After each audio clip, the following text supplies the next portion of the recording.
Through the keyhole, Abigail Wheeler watched as death entered the room. Mayor Jedediah Maxwell stood with his back to her, his tall frame silhouetted against the lamplight. Across from him was a stranger, a lean man with a weathered face and determined eyes. Their voices had drawn her to the door well past midnight, when the Willow Creek Town Hall should have been empty, save for her and her mop bucket.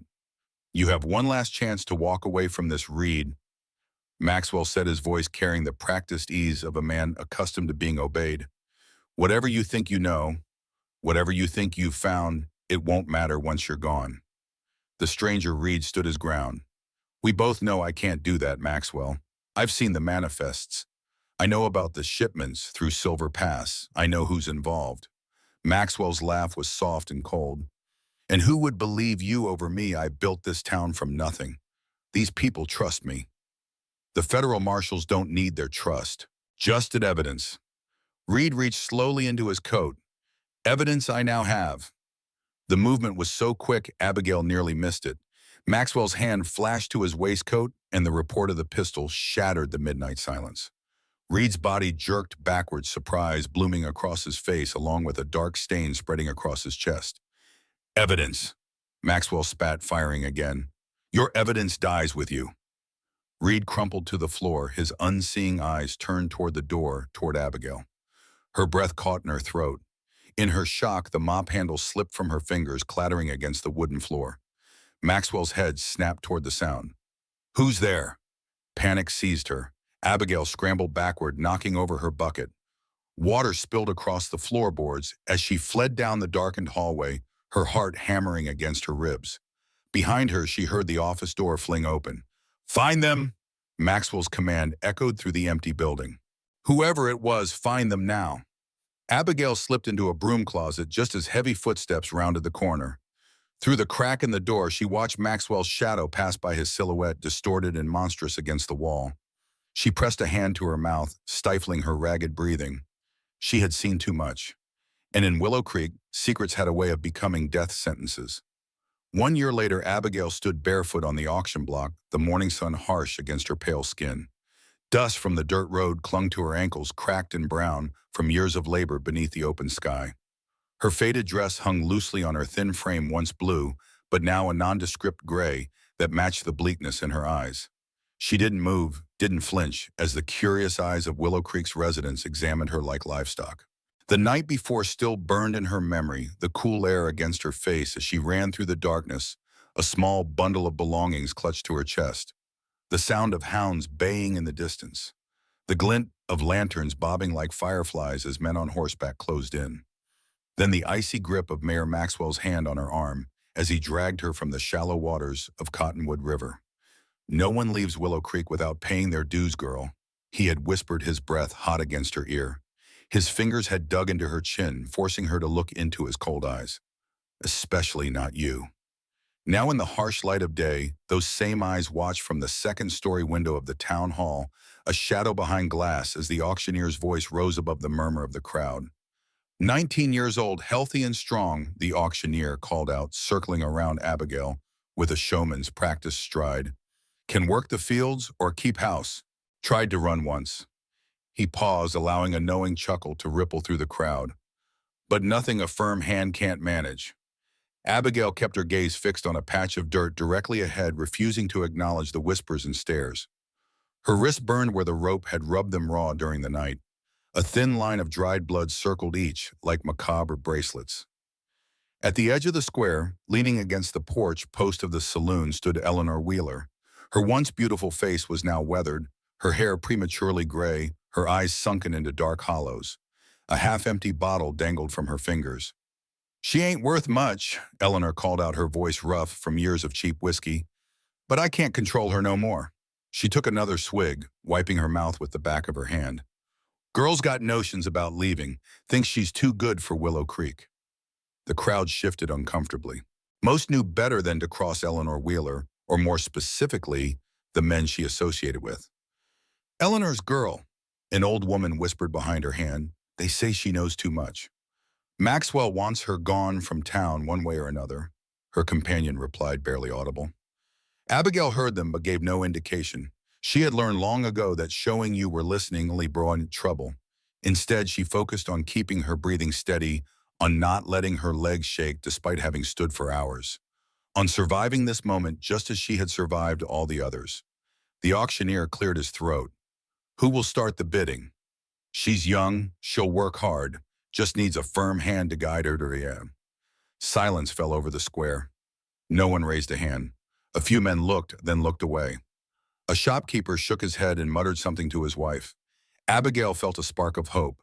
Perhaps no one would buy her. Perhaps she would simply be taken to jail instead. Jail might offer more protection than being sold to one of Maxwell's friends. Then a shadow moved at the far end of the square. A tall man in a worn brown duster stood against the hitching post near the blacksmith's shop. His broad-brimmed hat was pulled low, obscuring most of his face, but his stance was unmistakable, straight-backed, and still like a man accustomed to being noticed without trying. An elderly woman named Martha, whose porch overlooked the square, leaned toward her neighbor. "That's Thaddeus Sullivan," she whispered, her voice carrying in the morning stillness. "The widower from Whisper Valley. Thought he'd left these parts after the tragedy." "I heard he was sheriff over in Thornwood before," the neighbor replied, letting the sentence trail off significantly. Abigail glanced at the stranger, careful not to move her head. Something about his stillness reminded her of a mountain lion she'd once seen watching from a ridge, patient, observant, dangerous not in its movement, but in its focus. The auctioneer, sensing the crowd's hesitation, lowered his price. "Come now, folks. She'll earn her keep. Who'll give me $20? The man in the brown duster stepped forward, one hand lifted slightly, but instead of calling out a price, he said, "I'll marry her." A collective gasp rippled through the crowd. The auctioneer blinked, his practiced patter faltering. "Cert Bonheim. You heard me?" Thaddeus Sullivan's voice was deep and steady. "I'm offering marriage, not purchase. Legal and binding before sunset today." Maxwell pushed away from the window and disappeared from view. Moments later, the town hall door opened, and he emerged onto the street. He was a handsome man in his 40s, always impeccably dressed in a tailored suit with the practiced smile of a politician. But his eyes remained cold as winter as he approached the auction block. "Sullivan," he said, voice smooth as oil, "didn't expect to see you back in these parts, especially not offering matrimony to trouble." He gestured toward Abigail. "This one's wild. Tried to run off in the night. Had to send the dogs after her." Thaddeus didn't acknowledge Maxwell's warning. Instead, he stepped closer to the auction block, his eyes meeting Abigail's for the first time. They were gray, like storm clouds, and held a steady intensity that made her breath catch. "Miss Wheeler," he said, addressing her directly, ignoring both Maxwell and the auctioneer. "My offer stands if you're willing. Your choice. I won't force anyone." Abigail stared at him, searching his face for deception. Was this some cruel joke? Some new scheme of Maxwell's? But the mayor's tightening jaw suggested this was not part of his plan. "Well, girl," the auctioneer prompted, "you've been offered a respectable way out. More than you deserve." Abigail's throat was dry.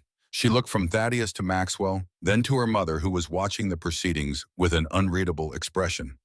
Marriage to a stranger was a risk, but remaining in Willow Creek was a death sentence. She had seen what happened to those who crossed Maxwell. "Yes," she said, her voice barely above a whisper. Then louder, "Yes, I accept." Thaddeus nodded once, then turned to Eleanor. "I'll compensate you for your daughter's departure, ma'am." He pulled a small leather pouch from his coat and counted out several coins, not a fortune, but more than the auctioneer had been asking. Eleanor pocketed the money quickly, her eyes darting between Maxwell and Sullivan. "She's yours," she said, then turned away, heading back toward the saloon without looking at her daughter. Maxwell's smile tightened. "Well, she's your problem now, Sullivan. Don't come complaining when she runs off with your valuables." He tipped his hat and walked away, but Abigail noticed how his shoulders tensed beneath his fine jacket. Thaddeus pulled a pocket knife from his coat, the blade glinting in the sunlight as he approached Abigail. She flinched involuntarily as he reached for her bound wrists, but he paused, letting her see his intention before continuing. With careful precision, he cut through the rope, freeing her hands. "You hurt?" he asked quietly, his eyes taking in the raw skin of her wrists. Abigail shook her head, not trusting her voice. "You got a name?" he asked. She swallowed. "Abigail," she said, the words scraping against her dry throat. "Abigail Wheeler." He nodded once, then stepped back, giving her space. "There's a wagon waiting," he said, gesturing toward a weathered buckboard hitched to an equally weathered bay horse, at the edge of the square. You come or stay, your choice. For a heartbeat, Abigail didn't move. The town square seemed to hold its breath, the crowd, the auctioneer, even the dust motes dancing in the morning light. Then she stepped down from the block, her legs nearly buckling after standing so long. She caught herself against the wooden frame, refusing to show weakness. Thaddeus didn't offer an arm, but he walked beside her, his pace measured to match her unsteady steps. Together they crossed the square under the weight of 100 stairs. No one spoke. No one intervened. They reached the wagon, and without a word, Thaddeus helped her onto the seat. He passed her a canteen, then climbed up beside her and took the reins. With a soft click of his tongue, the horse began to move, pulling them away from Willow Creek. Abigail took a small sip from the canteen, the water cool and clean. She savored it, having been given nothing since her capture the night before. As the buildings of Willow Creek began to recede behind them, she allowed herself one backward glance. Mayor Maxwell stood in the middle of the street watching their departure.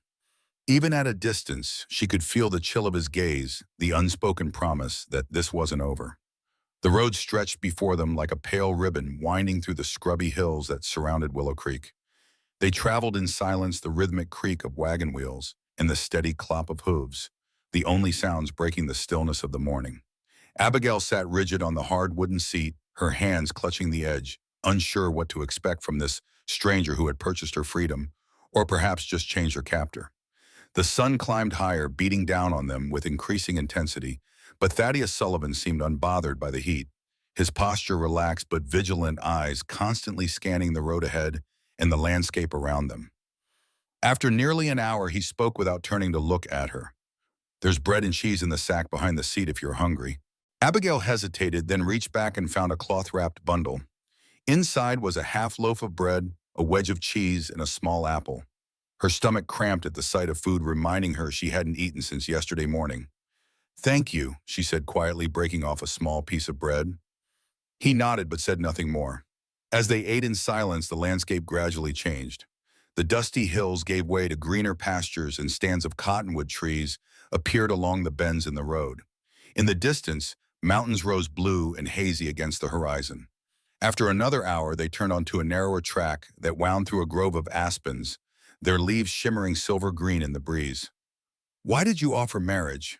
Abigail finally had asked, her voice barely audible above the wagon's creaking. "You could have just bought me for less." Thaddeus Sullivan didn't answer immediately. When he did, his words were measured. "A person shouldn't be bought or sold." "But you don't know me," she pressed. "No," he agreed, "I don't." He didn't elaborate, and Abigail didn't push further. She recognized a wall when she encountered one, having built enough of her own. The sun was beginning its descent when they crested a gentle rise, and Abigail caught her first glimpse of Thaddeus Sullivan's home. The farmhouse stood in a small valley, weathered clapboards sided in fading white paint, with a wide porch that wrapped around one side. A massive oak tree spread its branches protectively near one corner, and beyond the house stood a barn that looked even older than the dwelling. A split-rail fence enclosed a modest pasture where a few cattle grazed lazily in the afternoon light. It wasn't grand, but something about the quiet solitude of the place made Abigail's chest tighten with an emotion she couldn't name. Perhaps it was simply the distance it provided from Willow Creek and everything that had happened there. Thaddeus guided the wagon up to the house and set the brake. He climbed down and came around to Abigail's side, offering a hand to help her descend, but not insisting when she managed on her own. "This is Whisper Valley," he said, gesturing to the land around them. "My place." Abigail nodded, taking in the faded glory of what must once have been a prosperous homestead. Though still maintained, there was an air of neglect about certain details. A loose shutter, an unpainted fence post, weeds sprouting between the stones of the walkway. Thaddeus led her to the porch and opened the front door, holding it for her to enter. Inside, the house smelled of cedar and wood smoke, a not unpleasant combination that spoke of simplicity and solitude. The furnishings were sparse but solid: a worn sofa before the stone fireplace, a wooden table with 4 chairs in what served as both kitchen and dining area, a desk beneath the window overlooking the valley. No lace curtains, no decorative touches beyond a single faded photograph hanging above the mantel, too distant for Abigail to make out the subject. What caught her attention, however, was what Thaddeus did next. He removed a revolver from his belt and placed it deliberately on the kitchen table. "You know how to use one of these?" he asked. Abigail shook her head, eyeing the weapon warily. Learn, he said simply. Maxwell doesn't easily give up what he considers his property. A chill ran through her at his words, at the matter-of-fact way he spoke of the danger she had hoped to leave behind.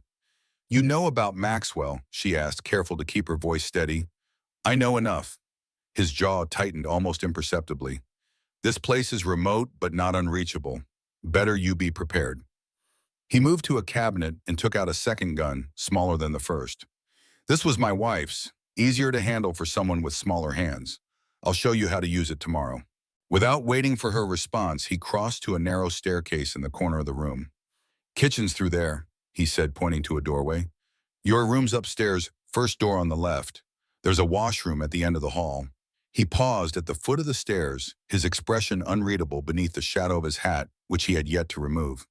Lock your door at night, he added, not because of me, because of who might come looking for you. Oh.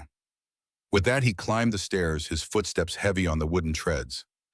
Abigail remained standing in the middle of the room, uncertain what to do with this unexpected freedom and equally unexpected warning. She approached the table cautiously and looked at the revolver Thaddeus had left there. She didn't touch it but studied its deadly contours, wondering what kind of man purchased a woman at auction, only to arm her against danger, including potentially himself. Finally, exhaustion overtook caution. She made her way upstairs, finding the room he had indicated. It was simple but clean, a narrow bed with a patchwork quilt, a small dresser, a chair by the window that looked out over the valley. Someone had placed a pitcher of water and a basin on the dresser, along with a sliver of soap and a clean cloth. Abigail closed the door and after a moment's hesitation turned the key in the lock. Then she poured water into the basin and began to wash away the dust and fear of the past 24 hours, wondering what this strange new chapter of her life would bring. Abigail woke to the sound of a child crying. She sat up in bed, heart pounding, the unfamiliar shadows of her room shifting in the pre-dawn light. The sound had been so clear, a young girl sobbing, desperate and frightened. But now, as she strained to listen, the house was silent, save for the creaking of old timbers settling. A dream, she told herself. Just a dream. Yet it had seemed so real, so present. Not the fading remnants of sleep, but a living sound that had pulled her from slumber. She slipped from beneath the quilt, her bare feet meeting the cool wooden floor. The house was quiet, too quiet as if it were holding its breath. Abigail moved to the door, hesitating with her hand on the key. She had locked it as Thaddeus had suggested, but now she wondered what lay beyond. Turning the key slowly to minimize the sound, she opened the door a crack and peered into the darkened hallway. Nothing moved in the shadows, but she could see a thin line of light beneath a door at the far end of the corridor, past the washroom Thaddeus had mentioned.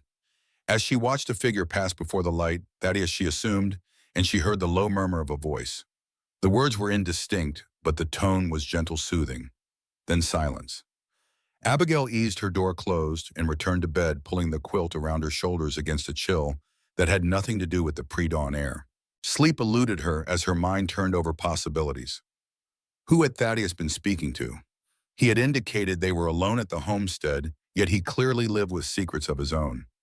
When morning light finally streamed through her window, Abigail rose and dressed in the same clothes she had worn yesterday, having nothing else. Her stomach growled, reminding her that despite the bread and cheese on the journey, she hadn't had a proper meal in days. Cautiously, she unlocked her door and made her way downstairs. The main room was empty, but she could hear movement in the kitchen. She hesitated at the foot of the stairs, then squared her shoulders and moved toward the sound. Thaddeus stood at the stove, his back to her, tending to something in a cast-iron skillet. He had removed his coat and hat, revealing dark hair streaked with gray beneath a faded blue shirt. Without turning, he said, "Coffee's hot if you want some." Abigail moved to the stove where a battered coffee pot sat, keeping warm. She found a cup on a shelf nearby and poured herself some of the strong black liquid. "Thank you," she said, cradling the warm cup between her hands. Thaddeus nodded, still focused on his cooking. "Eggs will be ready in a minute. Bread's on the table." Abigail glanced at the table, noticing for the first time a loaf of bread, a crock of butter, and a drawer of what looked like preserves. The revolver from yesterday was gone. She set about preparing the table for breakfast, finding plates and utensils in a nearby drawer.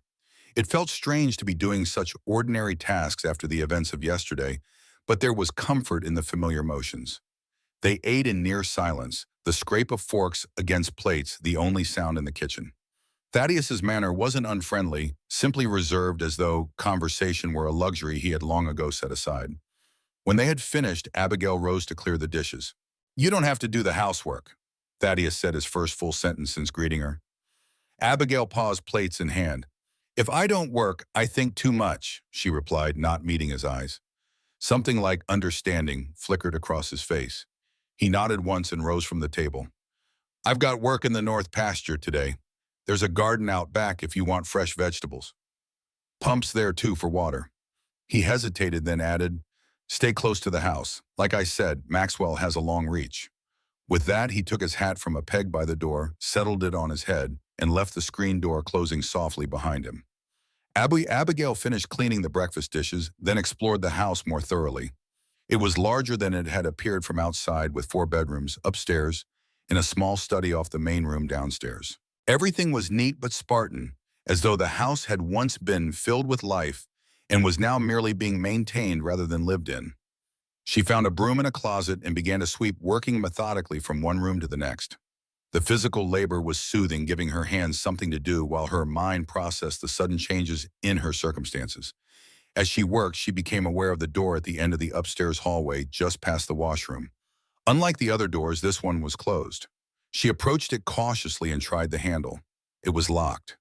Curious, she knelt and peered through the keyhole, but could make out only a sliver of the room beyond, what looked like the edge of a small bed and perhaps a chest of drawers.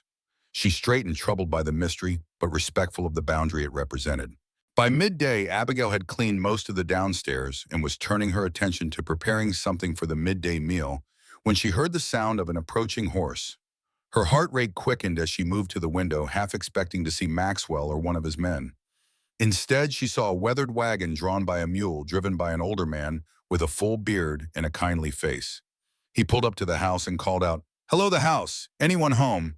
Abigail hesitated, unsure whether to answer or hide. Before she could decide, the man spotted her through the window and waved. "You must be the girl Thaddeus brought back," he said as she cautiously opened the door. "I'm Joshua. Bring supplies from town once a month." He began unloading crates from the back of his wagon. "Where's Thaddeus?" "North pasture," Abigail replied, her voice quiet. "Working." Joshua nodded, continuing his task. "That sounds like him. Always working, that man. Never stops to rest." He glanced at her with open curiosity. "You're from Willow Creek, aren't you?" Abigail tensed. "Yes." The old man's expression softened. "Nasty place, that. Run by nasty people." He lowered his voice, though there was no one else around to hear. "Especially that Mayor Maxwell. Man's got the devil in him, if you ask me." Abigail said nothing, but her silence was confirmation enough. Joshua finished unloading the supplies and straightened, rubbing his lower back. "Will you tell Thaddeus I brought his usual order, plus the extra ammunition he requested last time?" He tipped his hat to her. "Nice to meet you, Miss Wheeler," she supplied. "Abigail Wheeler." "Miss Wheeler," he said with a nod. "You take care now, and tell Thaddeus." He glanced around, then lowered his voice again. "Tell him Maxwell's been asking about his new wife. Might want to keep an eye out." With that ominous warning, Joshua climbed back onto his wagon and departed, leaving Abigail standing on the porch with a growing sense of unease. She brought the supplies inside and began putting them away. Her mind racing. Maxwell was already asking questions. How long before he decided to come looking for her himself? And what would happen when he did? Her hands trembled slightly as she placed canned goods on the pantry shelves. What had she gotten Thaddeus Sullivan into? The man had saved her from auction, given her shelter, and now might face danger because of it. She was still pondering this when she heard the back door open. Thaddeus entered, removing his hat and wiping sweat from his brow with a bandana. "Joshua came by," Abigail said. "Brought supplies." Thaddeus nodded, crossing to the water pump at the sink and washing his hands and face. "He say anything else?" Abigail hesitated, then decided honesty was the only path forward. "He said Maxwell's been asking about me, about your new wife." Thaddeus stilled, water dripping from his face. Then he reached for a towel and dried himself methodically. "Sooner than I expected," he murmured, almost to himself. "But not surprising." "I'm sorry, but," Abigail said, the words escaping before she could stop them. "I've brought trouble to your door." Thaddeus turned to face her fully for the first time since she'd arrived. His eyes were a startling shade of gray, like storm clouds gathering on the horizon. Trouble was already at my door, Miss Wheeler. Has been for years. Something in his tone made her think he wasn't just speaking figuratively. She remembered the whispers in town about tragedy about him once being a sheriff. What happened? She asked quietly. Between you and Maxwell. Thaddeus's expression closed like a shutter drawn across a window. That's a story for another time. He moved to the door, then paused. I'll be checking the fences until sundown. Stay close to the house. After he left, Abigail resumed her work, but her mind kept returning to the locked door upstairs and the shadow she had glimpsed in Thaddeus Sullivan's eyes. Whatever had brought him to that auction block in Willow Creek, whatever had compelled him to purchase her freedom, it wasn't simple charity. The man carried ghosts with him just as surely as she did. That evening, as the sun began its descent toward the distant mountains, Abigail sat on the porch steps watching as the valley was painted in shades of amber and gold. The air was cooling rapidly the way it always did in the high country, and she wrapped her arms around herself for warmth. She heard Thaddeus's footsteps before she saw him solid and measured against the wooden porch boards. He appeared at the corner of the house, having come from the direction of the barn. He nodded to her but didn't speak, just settled himself on the top step a few feet away, his rifle laid across his knees. They sat in silence as darkness fell, and stars began to appear in the vast expanse above. Crickets chirped in the tall grass, and somewhere in the distance, a coyote called to its pack. I always liked the stars, Abigail said, surprising herself by breaking the silence. They're the same no matter where you are. Makes the world feel less lonely somehow. Thaddeus didn't respond immediately, and Abigail wondered if he'd even heard her. Then quietly he said, Catherine used to say the same thing. It was the first time he had mentioned his wife, beyond the brief reference to the gun. Abigail glanced at him, but his face was in shadow, unreadable in the gathering darkness. Is she, Abigail began, then faltered, unsure how to ask delicately. Dead. Yes. His voice was flat, emotionless. 5 years now. I'm sorry, Abigail said the words inadequate but sincere. Thaddeus nodded once, accepting her condolence without further comment. After another long silence, he spoke again, his voice lower than before. Tomorrow I'll show you how to use that revolver. It's important you know how to protect yourself. Do you really think Maxwell will come here? Abigail asked, voicing the fear that had shadowed her throughout the day. Maybe not himself, but he'll send someone eventually. Thaddeus's hand tightened on the rifle. A man like that doesn't let go easily. Abigail shivered, and this time it wasn't from the cold. What does he want with me? I'm nobody. Thaddeus turned to look at her, his face half illuminated by the rising moon. I think we both know that's not true, Miss Wheeler. Abigail dropped her gaze, feeling exposed. Did he know? Had he somehow learned why Maxwell was so determined to keep her silent? I should get some rest, she said, rising quickly. Good night, Mr. Sullivan. Thaddeus, he corrected, still watching her with that penetrating gaze. If we're going to be living under the same roof, might as well use first names. Abigail nodded. Good night, Thaddeus. Lock your door, he reminded her, turning his attention back to the darkness beyond the porch. Aren't you coming in soon? I keep watch for a while each night, he said. Old habit. She wanted to ask if it was from his sheriff days or from whatever had happened 5 years ago, but she held her tongue. Instead, she slipped inside, climbed the stairs to her room, and locked the door as instructed. That night, she dreamed of running through endless fields, Maxwell's hounds baying at her heels, her lungs burning for air. Just as they were about to overtake her, she saw Thaddeus Sullivan standing on a ridge, rifle raised. But when she tried to call out to him, no sound emerged from her throat. She woke with the calf sheets tangled around her legs, the pale light of dawn just beginning to filter through her window. For a moment, she lay still, listening to the unfamiliar creaks and sighs of the old house. Then she heard a different sound, a human sound, weeping soft but distinct, coming from somewhere down the hall. Abigail slipped from her bed and moved silently to her door. She unlocked it carefully and eased it open, peering into the shadowy hallway. The sound was clearer now, coming from the direction of the locked room. She hesitated, torn between curiosity and respect for privacy. As she stood there, the crying stopped, replaced by what sounded like a one-sided conversation, too quiet for her to make out the words. Thaddeus's voice certainly, but who was he talking to if he lived alone? The floorboard beneath her foot creaked, and instantly the voice in the room fell silent. Abigail retreated quickly to her room, closing the door just as she heard the lock on the mysterious room turn. She climbed back into bed, heart pounding, and pulled the covers up to her chin. Whatever secrets Thaddeus Sullivan kept behind that locked door, they were clearly painful ones. She of all people understood the need for privacy for keeping certain wounds hidden from the world. As she drifted back to sleep, Abigail found herself wondering what kind of man bought a stranger's freedom, armed her against danger, and wept alone in a locked room at dawn. And she wondered not for the first time what had really brought her to his door. True to his word, Thaddeus began teaching Abigail to shoot the next day. They stood behind the barn where he had set up several cans on a fallen log. The smaller revolver felt awkward and heavy in Abigail's hands, but Thaddeus was a patient teacher.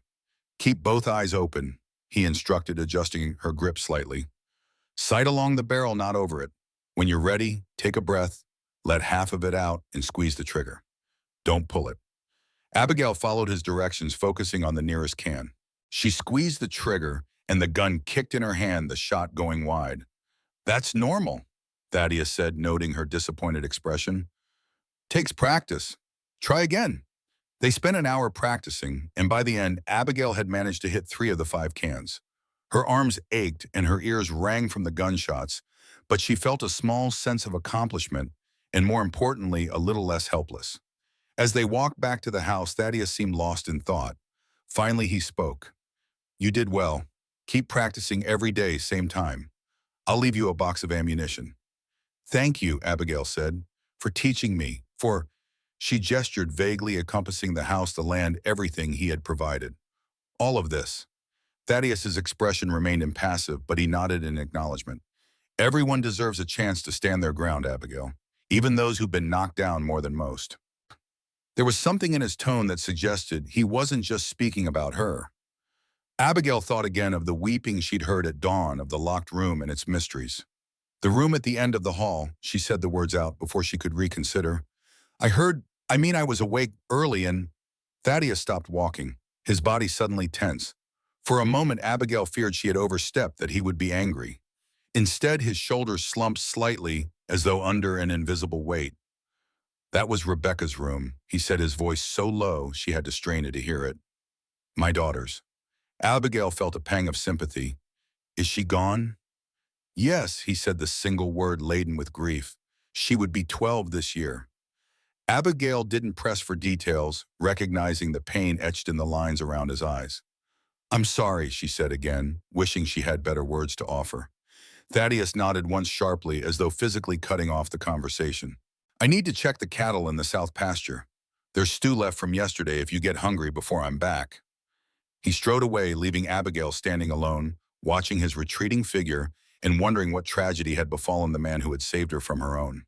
The days fell into a pattern. Abigail would rise early and prepare breakfast, sometimes finding Thaddeus already at the table with coffee, sometimes having to call him in from morning chores. They would eat mostly in silence, then part ways, Thaddeus to work the farm, Abigail to tend the house, and increasingly the vegetable garden, which had been neglected before her arrival. In the afternoons, Abigail would practice shooting, gradually improving her accuracy. Thaddeus would inspect her progress without comment, but she sensed his approval in the slight nod he gave when she hit a difficult target. Evenings found them on the porch more often than not, watching the sunset in companionable silence. Sometimes Thaddeus would clean his guns while Abigail mended tears in his work shirts. Sometimes they would simply sit, each lost in their own thoughts, the shared space enough. Abigail began to notice small details about her rescuer, how he always fed the animals before himself, how he touched the fence posts like old friends as he walked the property line, how he said good night at the same time every evening, whether she replied or not. She wondered if he noticed things about her too, how she startled at sudden sounds, how she always kept one eye on the road when outside, how she seemed to hold her breath whenever a rider passed in the distance. A week passed, then another. The nightmares came less frequently. Abigail's wrists healed, the raw skin replaced by thin white scars. She found herself breathing more easily, sleeping more soundly.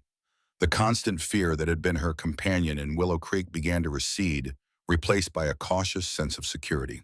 But reminders of danger were never far away. Thaddeus kept his rifle close at hand whenever he was outside. At night, he would make a final circuit of the property before coming in, checking that all was secure. And Abigail never forgot Maxwell's cold eyes watching as she left town, promising without words that their business was unfinished. It was nearly 3 weeks after her arrival at Whisper Valley when Abigail first noticed the storm clouds gathering on the western horizon. She was hanging laundry on the line behind the house, the sheets snapping in the freshening breeze when the sky began to darken. She glanced toward the north pasture where Thaddeus had gone that morning to mend a section of fence. The clouds were moving quickly, blue-black and heavy with rain. As she watched, a distant flash of lightning illuminated their undersides. Abigail gathered the remaining wet clothes into her basket and hurried inside just as the first fat drops began to fall. She moved through the house, closing windows against the coming downpour. When she reached the front porch, she paused, searching the horizon for signs of Thaddeus returning.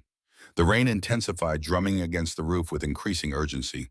Wind whipped through the oak trees, sending leaves and small branches skittering across the yard. Lightning flashed again, closer now, followed almost immediately by a crack of thunder that made the windows rattle. Abigail wrapped her arms around herself, watching the storm with a mixture of awe and anxiety. She had always found a strange comfort in thunderstorms, in their raw power and untamed beauty. They reminded her that the world was vast and wild, that Willow Creek and its suffocating smallness were not all that existed. She was so lost in thought that she didn't hear Thaddeus's approach until he was nearly to the porch steps, his duster already soaked through, hat dripping water onto his shoulders. "Storm caught me fixing the north fence," he said by way of explanation, stomping mud from his boots before ascending the steps. Abigail stepped aside to let him pass. "You're drenched. I'll get a towel." She hurried inside to the linen closet, returning with the largest towel she could find. Thaddeus had removed his hat and duster, hanging them on pegs by the door. His shirt clung to his shoulders, dark with rain. "Thank you," he said, taking the towel and rubbing it vigorously over his hair and face. Abigail turned away to give him privacy, moving to the kitchen to put on a pot of coffee. Through the window, she could see the storm, intensifying, sheets of rain obscuring the view of the valley. "It's getting worse," she observed, as Thaddeus entered the kitchen, the towel now draped around his neck. "Valley storms can turn mean quick," he agreed, accepting the cup of coffee she offered. "Good thing I got the fence mended. Cattle would have been all over the valley if that section came down." They stood side by side at the window, watching the storm's fury. Lightning split the sky, illuminating the landscape in stark relief for a brief moment before plunging it back into gray shadow. Thunder followed immediately, so loud Abigail felt it in her chest. "I always liked storms," she said quietly, echoing her earlier thought. "They remind me that the world is bigger than Willow Creek. Bigger than—" She trailed off, not wanting to speak Maxwell's name as though it might summon him like a dark spirit. Thaddeus didn't respond, but she felt him shift slightly, his eyes no longer on the storm but on her profile. She kept her gaze fixed on the rain-lashed landscape, uncomfortable under his scrutiny. "Why did Maxwell want you silenced, Abigail?" he asked, his voice gentle but direct. The question shouldn't have surprised her. He had hinted at knowing there was more to her story, but still she felt her heart rate quicken. She set her coffee cup on the windowsill, buying time. "What makes you think he wanted me silenced?" she countered. Thaddeus's expression didn't change. "Man doesn't send dogs after a runaway servant girl unless she knows something that threatens him." Abigail looked down at her hands, noting how they trembled slightly. She curled them into fists to hide the weakness. "If I tell you, you'll be in even more danger than you already are for harboring me." "I've been in danger from Maxwell and his kind for years," Thaddeus said, a hardness entering his voice. "One more reason won't make much difference." Abigail took a deep breath, then another. She had carried this secret alone for so long, its weight a constant pressure on her chest. Perhaps sharing it would lighten the burden, even if only temporarily. "Last winter," she began, her voice barely audible above the storm, "I was cleaning at the town hall late one night. Maxwell didn't know I was there. I was supposed to have finished earlier, but I'd fallen behind." She paused, gathering her courage. "A man came in, someone I'd never seen before. He and Maxwell argued in Maxwell's office. I couldn't hear everything, but I gathered the man had evidence about Maxwell's business dealings." Thaddeus's expression sharpened. "What kind of business?" "I'm not entirely sure. Something illegal. Smuggling, I think. The man, I later learned his name was Alexander Reed. He threatened to go to the federal authorities." Abigail swallowed hard, the memory vivid despite her attempts to bury it. "Maxwell shot him right there in his office. I saw it through the keyhole." Thaddeus's intake of breath was sharp but controlled. Alexander Reed, he repeated the name clearly significant to him. Abigail nodded. After he fell, I must have made a sound. Maxwell came to the door. I ran, hid in a closet until he left with the body. She closed her eyes briefly against the memory. The next day, Maxwell came to our house, told my mother he'd seen me at the town hall the previous night, asked if I'd been working late. The way he looked at me, I knew he suspected I'd seen something, but he didn't know for certain. And you've been careful never to let on, Thaddeus concluded. No, I've been careful never to let on. But he's watched me ever since. Had his men keep tabs on me. When I tried to leave town, she shrugged helplessly. Well, you saw the result. Thaddeus was silent for a long moment, absorbing her story. Outside, the storm continued to rage, wind driving rain against the windows in furious gusts. Alexander Reed was a U.S. Marshal, he finally said. He was investigating a smuggling operation running through several counties along the border. Opium, mostly. Some weapons. Abigail stared at him. How do you know this? Thaddeus's gaze was distant, focused on something beyond the storm-darkened landscape. Because I was the one who sent him to Willow Creek. The revelation hung between them, heavy as the storm clouds outside. Abigail struggled to process its implications. You were working with him. I was sheriff of Thornwood County 5 years ago, Thaddeus said, confirming what Abigail had heard whispered in Willow Creek. I started noticing patterns. Strangers passing through at odd hours. Local merchants suddenly flush with cash. A few overdoses in a town that had never seen opium before. I began investigating quietly at first, then more openly. His voice took on a harder edge. I traced the supply line to Willow Creek, but I couldn't prove Maxwell's involvement. When Alexander Reed contacted me about a federal investigation into the same operation, I gave him what information I had. And Maxwell found out. Abigail guessed the pieces falling into place. Thaddeus's jaw tightened. Maxwell always had informants. When he learned I was working with a federal marshal, he trailed off, his hand unconsciously moving to his chest where Abigail had glimpsed a scar earlier when he was changing his wet shirt. He came after you, she said softly. Not directly. Men like Maxwell rarely do their own dirty work. Thaddeus's eyes darkened with memory. They took my daughter instead. Abigail felt the blood drain from her face. Rebecca, she whispered. Thaddeus nodded, once the movement jerky, as though his neck had suddenly gone rigid. She was 7. They took her from the schoolyard. Left a note saying if I continued my investigation, I'd never see her again. What did you do? Abigail asked, though she dreaded the answer. What any father would do. I dropped the investigation, begged Reed to do the same. His voice was flat, emotionless, but Abigail could see the cost of that control in the white-knuckled grip he had on his coffee cup. He agreed to back off temporarily, give me time to find Rebecca. But Maxwell must have decided I couldn't be trusted to stay silent forever. A crack of thunder punctuated his words so loud it seemed to shake the very foundations of the house. Abigail jumped, spilling her coffee. I'm sorry, she said, both for the spill and for the larger tragedy she had inadvertently uncovered. Did you ever find her? Thaddeus's expression closed off, becoming a mask of stone.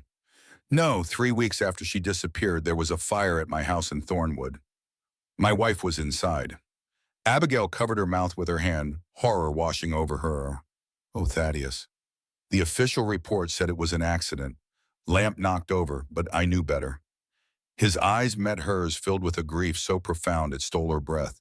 I resigned as sheriff the next day, spent the next 2 years searching for Rebecca, following every lead no matter how small. Then the leads dried up. People stopped talking. It was like she had simply vanished. And you came here, Abigail concluded, to Whisper Valley. My wife's family owned this place. It was sitting empty. He set his cup down with careful precision. I needed somewhere to exist while I figured out what to do next. And what was that? What did you do next? Abigail asked. Thaddeus's gaze returned to the storm outside. I waited, watched, gathered what information I could about Maxwell's operation, waited for an opportunity to prove what he'd done. And then Alexander Reed showed up in Willow Creek, Abigail said, understanding dawning, and Maxwell killed him. And the only witness was a 19-year-old girl being sold at auction. Thaddeus finished, turning back to her. Now you understand why I was there that day, Why I bought your freedom. Abigail nodded slowly. You need my testimony to bring Maxwell down. I need your testimony, yes, Thaddeus agreed, but that's not the only reason I was there. Before Abigail could ask what he meant, a tremendous crack split the air. Not thunder this time, but the sound of something large giving way. They both turned toward the window in time to see the massive oak tree beside the house shudder, a large branch tearing away from the trunk and crashing toward the roof. Thaddeus moved instinctively, grabbing Abigail and pulling her away from the window, just as the branch struck shattering glass and sending shards flying into the kitchen. They fell together, Thaddeus's body covering hers as debris rained down around them. For a moment they lay still, the shock of the impact reverberating through the house. Then Thaddeus raised himself slightly, looking down at Abigail with concern. Are you hurt? He asked, his voice rough. Abigail shook her head, though her heart was racing from both the near miss and his proximity. No, I'm fine. He rolled away, getting to his feet and offering her a hand up. But we've got a problem. That branch took out part of the roof. We need to cover it before the whole kitchen floods. Abigail followed his gaze to where rain was already pouring through a jagged hole in the ceiling, soaking the kitchen table and floor. What can I do? There's a tarp in the barn, Thaddeus said, already moving toward the door. We'll need to secure it over the hole until the storm passes and I can make proper repairs. I'll come with you, Abigail said, reaching for her shawl. Thaddeus paused, looking like he might object, then nodded. Stay close. The wind's strong enough to knock you down. Together they ventured out into the storm, the wind whipping Abigail's skirts around her legs, the rain so heavy it was difficult to see more than a few feet ahead. They made their way to the barn, heads bent against the onslaught. Inside the barn was dim but dry, the sturdy old structure, weathering the storm better than the house had. Thaddeus moved to a corner where tools and supplies were stored, searching through the items. Here, he said, pulling out a large canvas tarp. This should cover it. We'll need rope and a ladder too. As Abigail helped gather the supplies, a tremendous gust of wind hit the barn, making the timbers groan. She looked up nervously at the loft. It's held through worse, Thaddeus assured her, noting her concern. This old barn was built to last. No sooner had he spoken than a sharp crack echoed through the structure. Abigail looked up in horror to see a beam in the loft shifting, splintering where it joined the wall. Thaddeus, she cried, pointing upward. He followed her gaze, his expression changing from confusion to alarm in an instant. Get out, he shouted, dropping the tarp and lunging toward her. Abigail turned to run, but her foot caught on a coil of rope. She stumbled, falling to her knees as the beam gave way with a thunderous crack. She looked up to see a cascade of timber and hay descending toward her. Then, Thaddeus was there, shoving her aside with desperate strength. She rolled across the dirt floor, pain shooting through her shoulder where it struck the ground. When she looked back, her heart stopped. The beam had fallen and Thaddeus was beneath it. Thaddeus! Abigail scrambled to her feet, rushing to where he lay pinned beneath the heavy timber. His face was contorted in pain, but he was conscious, breathing in harsh gasps. Don't move, she commanded, her voice steadier than she felt. I'll get this off you. Left side, he managed through gritted teeth. My arm's free. If you can lift it just a bit. Abigail positioned herself at the beam, bracing her feet and putting her shoulder into it. She pushed with all her strength muscles, straining the wood rough against her hands. Slowly, agonizingly, the beam began to rise. Now, she gasped, can you move? With his free arm, Thaddeus dragged himself out from under the timber. The moment he was clear, Abigail let the beam drop, her arms shaking with the effort. She knelt beside him, hands hovering uncertainly over his body, afraid to touch and cause more pain. Where are you hurt? She asked, her eyes scanning for blood, for obvious injury. Ribs, Thaddeus said, his breathing shallow. Maybe broken. Shoulder too. He tried to sit up but fell back with a barely suppressed groan. Don't try to move again, Abigail ordered. She looked around the barn, thinking quickly. I need to get you back to the house, but not in this rain. We'll wait here until the storm passes. She found a horse blanket and folded it into a makeshift pillow, carefully lifting Thaddeus's head to place it underneath. Then she removed her shawl and draped it over him, noticing for the first time that he was shivering. You're in shock, she said, more to herself than to him. We need to keep you warm. She gathered more blankets from the tack room, layering them over him. Then she sat beside him, taking his hand in hers. His fingers were cold and she rubbed them between her palms, trying to warm them. Always saving people, Thaddeus murmured, his eyes focusing on her with difficulty. Should have let me. Hush, Abigail said firmly. I'm not going anywhere and neither are you. She squeezed his hand. You saved my life, Thaddeus Sullivan. More than once now. I'm not about to let you die on a barn floor. A ghost of a smile touched his lips. Stubborn, he whispered. Like Rebecca. Abigail felt tears prick at her eyes, but she blinked them away. Tell me about her, she said, partly to keep him conscious, partly because she genuinely wanted to know. Tell me about Rebecca.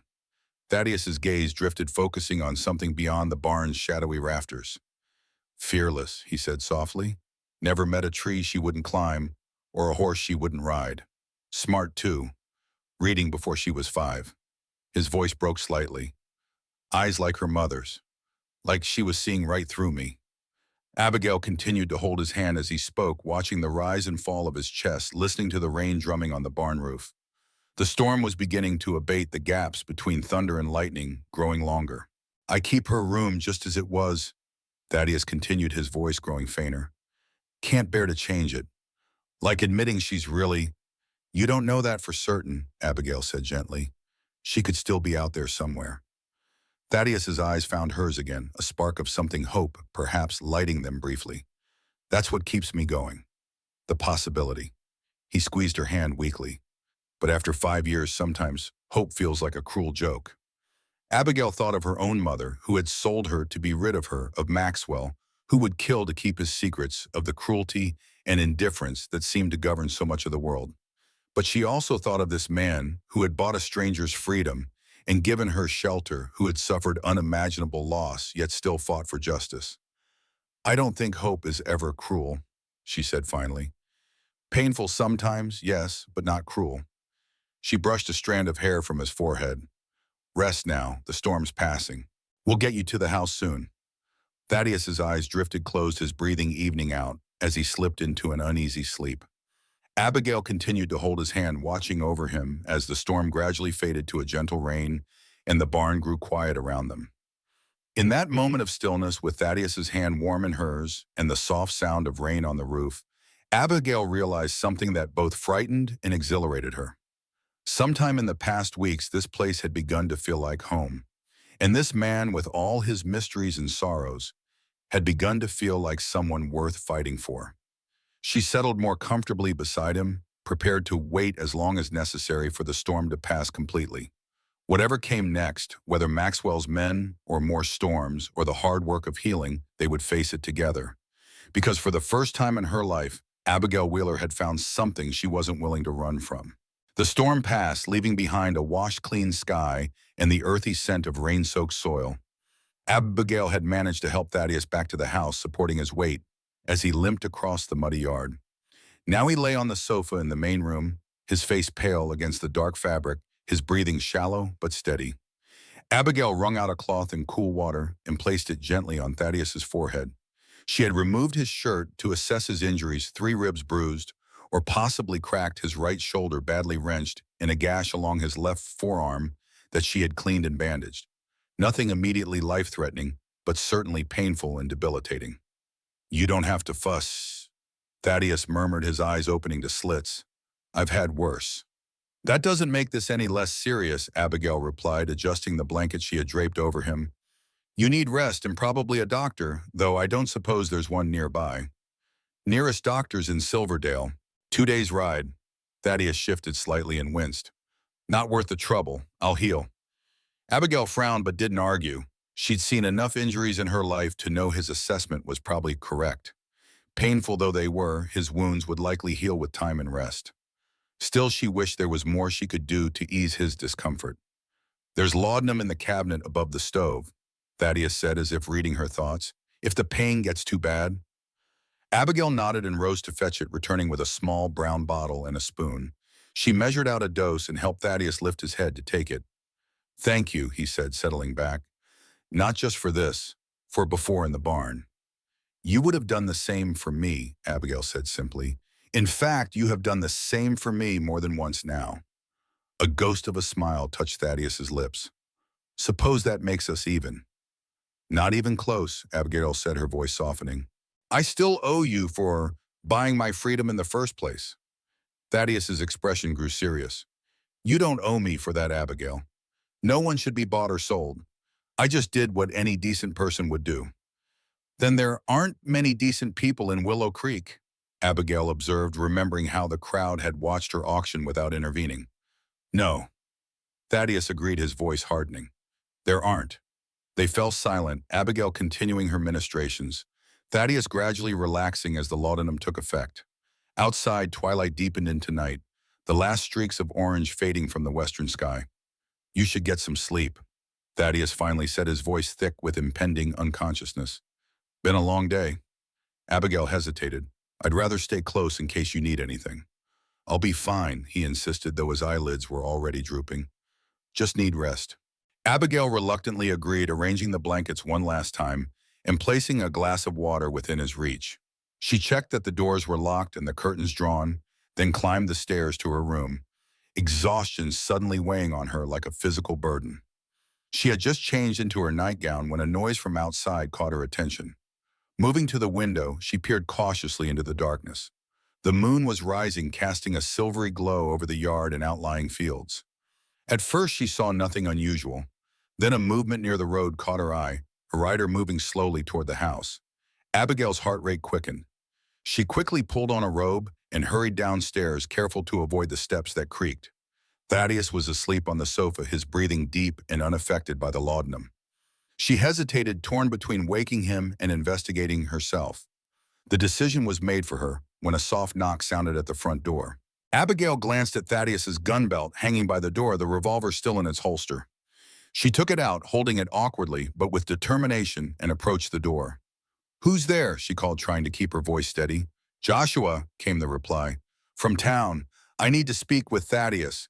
Abigail relaxed slightly, recognizing the voice of the elderly delivery man who had visited before. Still cautious, she kept the gun ready as she opened the door a crack. Joshua stood on the porch, hat in hand, his weathered face creased with concern.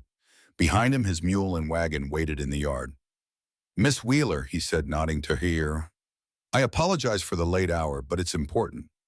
Mr. Sullivan is injured, Abigail said, not opening the door further. He was hurt in the storm. He's resting now. Joshua frowned, deep lines etching his face. Injured. How bad? Bruised ribs, may be cracked. Shoulder hurt too. Nothing life-threatening, but he's in no condition to receive visitors.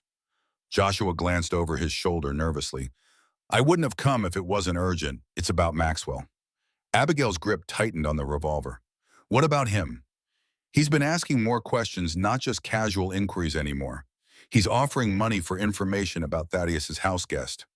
Joshua lowered his voice. And there's talk he might be planning to send men out this way. Maybe as soon as tomorrow. A chill ran through Abigail despite the warm night. Come in, she said, opening the door wider. You should tell this to Thaddeus directly. Joshua stepped inside, removing his hat as he entered. His eyes widened slightly at the sight of Thaddeus asleep on the sofa, clearly injured. What happened? He asked. Beam fell in the barn during the storm, Abigail explained. He pushed me out of the way and got caught underneath. Sounds like him, Joshua muttered, always putting others first. Abigail led him to a chair near the sofa, then gently shook Thaddeus's uninjured shoulder. Thaddeus, she said softly, wake up. Joshua's here. It's important. Thaddeus stirred, his eyes opening slowly, clouded with pain and the effects of the laudanum. Joshua, he murmured, trying to focus. What time is it? Past midnight, Joshua said apologetically. Wouldn't have come if it wasn't urgent. Thaddeus struggled to sit up, grimacing with the effort. Abigail moved to help him, arranging pillows behind his back for support. What's happened? Thaddeus asked, more alert now. Joshua glanced at Abigail, then back to Thaddeus. Maxwell's making moves, offering money for information about Miss Wheeler here. Word is he's planning to send men to retrieve her. Maybe as soon as tomorrow. Thaddeus's expression hardened, pain momentarily forgotten. How many men? Don't know for certain. 3, maybe 4. Thaddeus nodded, processing this information. Any idea who? His usual thugs. That deputy of his Hollister.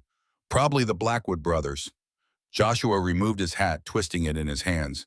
You know what they're capable of, Thaddeus. I do. Thaddeus's gaze shifted to Abigail, who stood rigid by the fireplace, the revolver still clutched in her hand.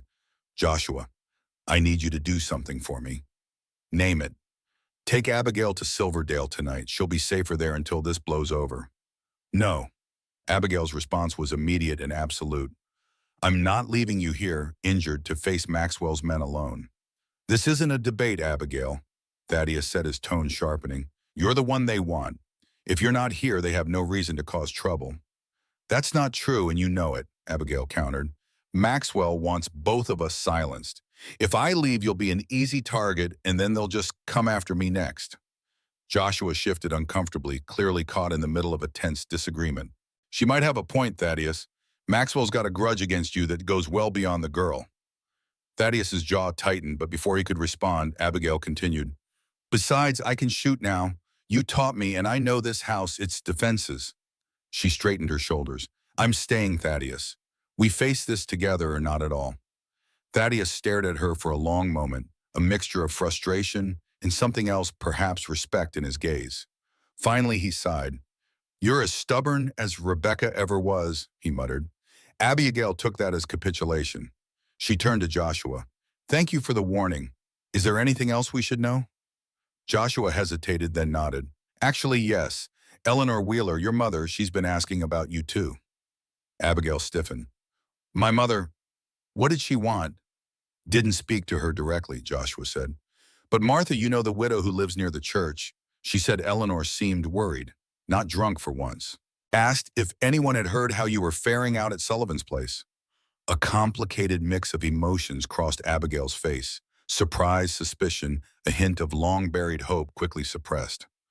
Probably just worried she won't get any more money from Maxwell if something happens to me, she said, but her voice lacked conviction. Joshua shrugged. Maybe. Just thought you should know. He rose, settling his hat back on his head.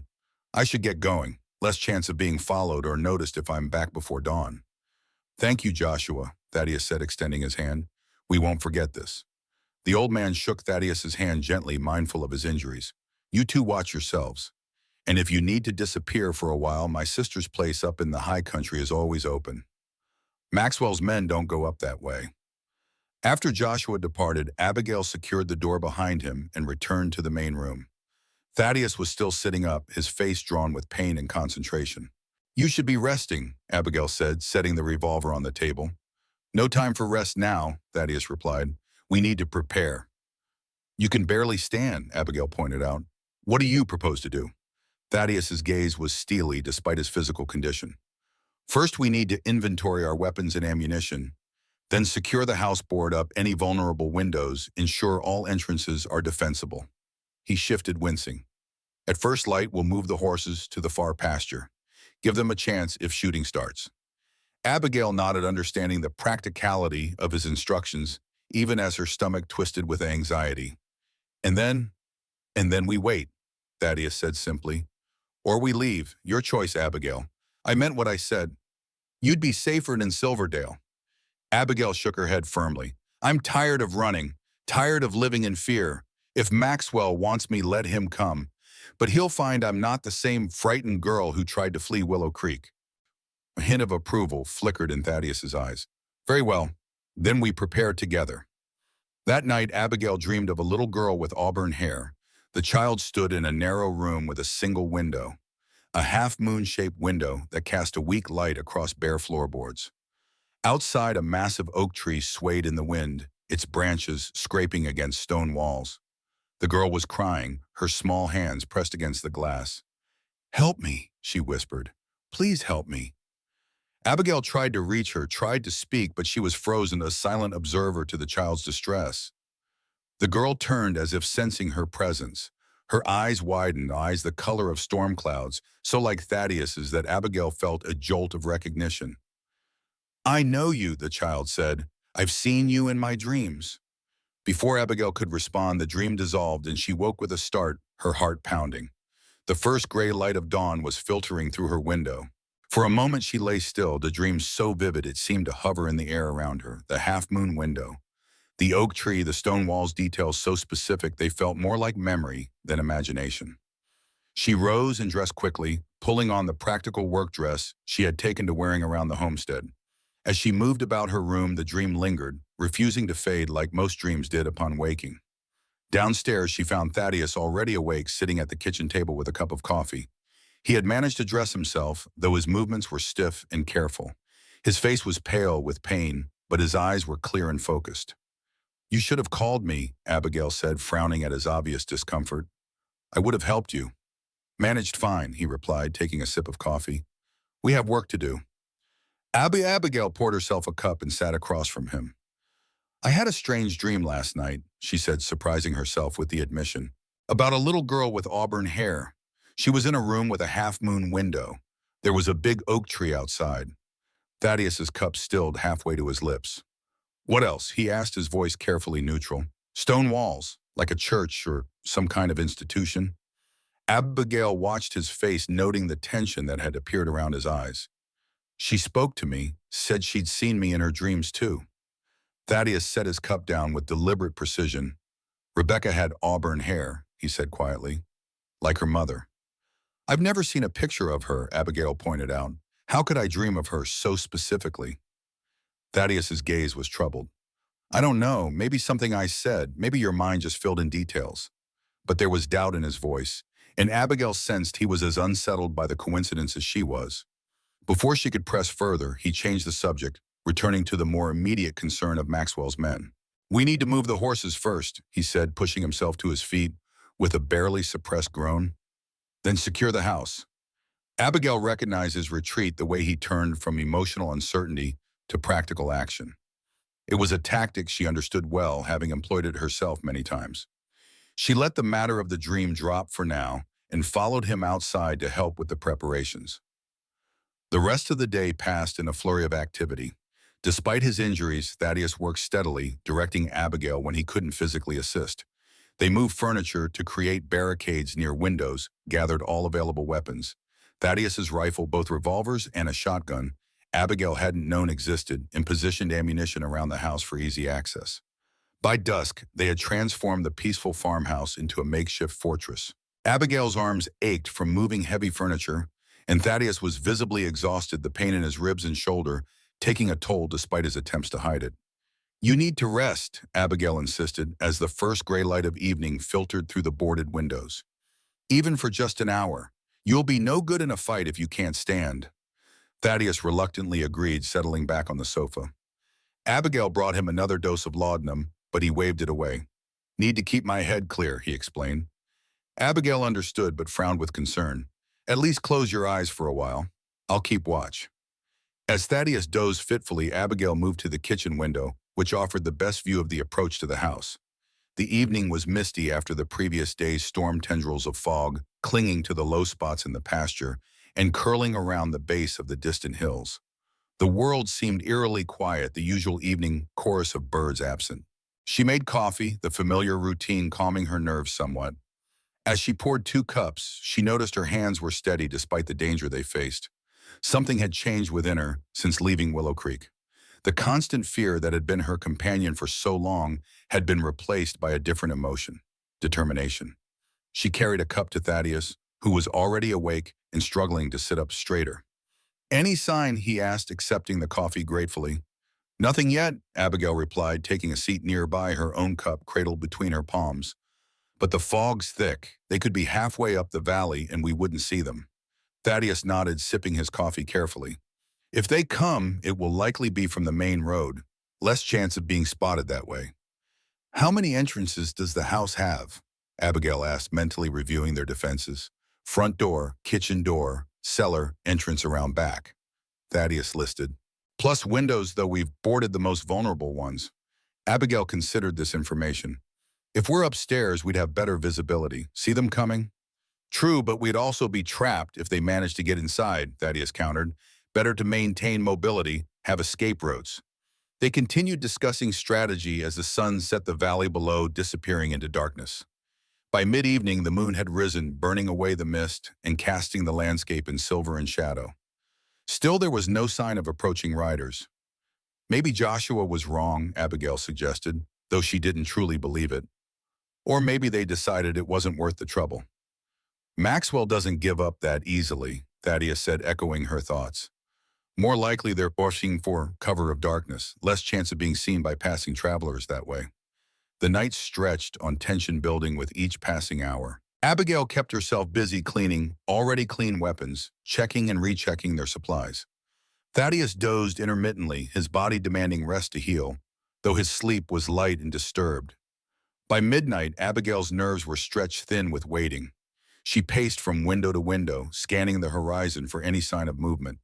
The stillness of the valley, which had once seemed peaceful, now felt ominous. "You should eat something," Thaddeus said, watching her restless movements. "Keep your strength up."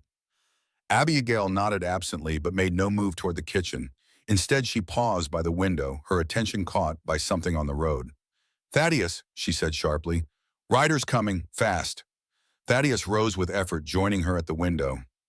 In the distance, 3 men on horseback approached at a gallop, dust rising from the road behind them. "It's time," Thaddeus said, his voice calm despite the gravity of the situation. "Take position by the front window. Remember what I taught you. Breathe, aim, squeeze." Abigail nodded, collecting the smaller revolver from the table and moving to her assigned position. Thaddeus took the rifle, grimacing as the movement pulled at his injured ribs, and stationed himself near the kitchen doorway, which offered a view of both the front approach and the back of the house. The riders drew closer, slowing as they neared the house. Abigail recognized the man in the lead, Deputy Hollister Maxwell's right-hand man, a tall, lean figure with a perpetual sneer. The other two were the Blackwood brothers, just as Joshua had predicted, burly men known for their quick tempers and quicker fists. "They're stopping at the edge of the yard," Abigail reported, her voice steadier than she felt. "They'll want to talk first," Thaddeus said. "Try to get us to surrender without a fight. Easier that way." True to his prediction, Hollister raised his hand in a mocking greeting, then called out, "Sullivan, we know you're in there. Send out the Wheeler girl and there won't be any trouble." Thaddeus moved carefully to Abigail's side, staying out of direct view from the window. "Don't respond," he advised quietly. "Let them sweat a bit." Hollister waited, then called again, his voice hardening. "Sullivan, don't make this difficult. Maxwell just wants what's his. The girl saw something she shouldn't have. Need to make sure she keeps quiet about it." When still no response came, Hollister exchanged words with the Blackwood brothers. One of them, Jeb the elder, spat on the ground and drew his gun, the gesture clearly visible even at that distance. "Last chance, Sullivan," Hollister shouted. "Send her out or we're coming in to get her, and then we'll burn this place to the ground just like we did in Thornwood." Abigail felt Thaddeus stiffen beside her, his breath catching. The casual cruelty of Hollister's words, the open admission of what they had done to Thaddeus's previous home to his wife, seemed to hang in the air between them. "They were the ones," Abigail whispered, realization dawning. "They set the fire that killed Catherine." "Yes," Thaddeus said, his voice tight with controlled rage. "On Maxwell's orders." Abigail glanced at him, alarmed by the cold fury in his eyes. "Thaddeus," she said urgently, "don't let them provoke you. That's what they want." Thaddeus's grip on the rifle tightened, but he gave a short nod, acknowledging her warning. "They won't take you back to him," he promised. "Not while I'm breathing." Outside, Hollister's patience had clearly run out. He gestured to the Blackwood brothers, and they began to spread out, preparing to approach the house from different directions. "Here they come," Abigail said, raising her revolver. "Jeb's heading for the back," Thaddeus confirmed, shifting position to keep the older Blackwood brother in view. "Wait until they're closer. Make each shot count." Abigail steadied her breathing as Hollister and the younger Blackwood Tom approached the front porch. Her finger rested lightly on the trigger, just as Thaddeus had taught her. In her mind, she saw the cans lined up on the log behind the barn. This was no different, she told herself. Just aim and squeeze. The first shot came not from inside the house, but from outside, Jeb Blackwood firing at a window on the far side, the sound shattering the tense silence. Glass splintered, and Abigail flinched despite herself. "Steady," Thaddeus murmured. "They're trying to rattle us." The next moment, Hollister kicked in the front door, gun drawn. Abigail didn't hesitate. She fired the shot, catching Hollister in the shoulder. He staggered backward with a yell of pain and surprise. "You'll pay for that, you little..." His curse was cut short as Thaddeus fired the rifle, the bullet splintering the doorframe inches from Hollister's head. Hollister scrambled back, taking cover behind a pillar on the porch.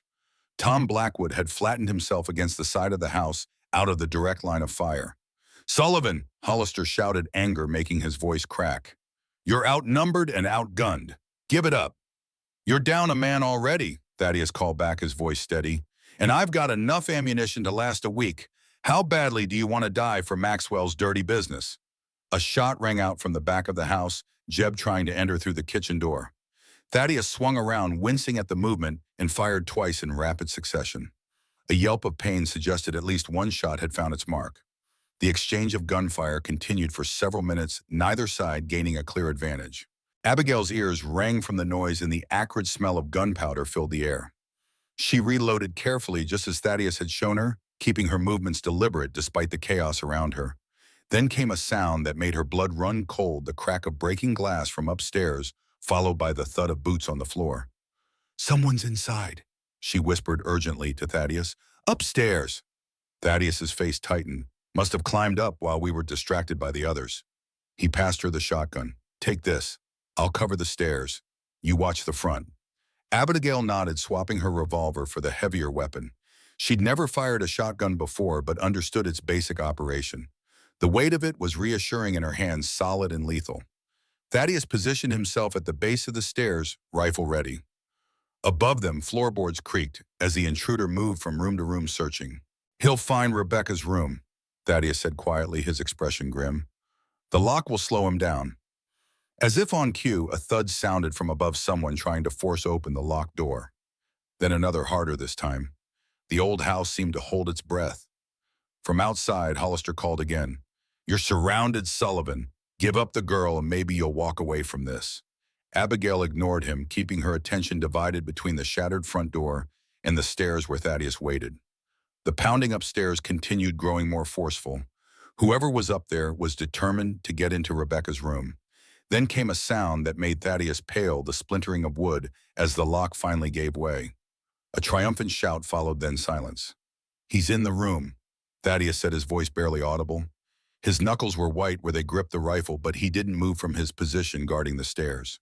Abigail could see the torment in his face, the violation of that sacred space, the last physical connection to his missing daughter. She made a decision.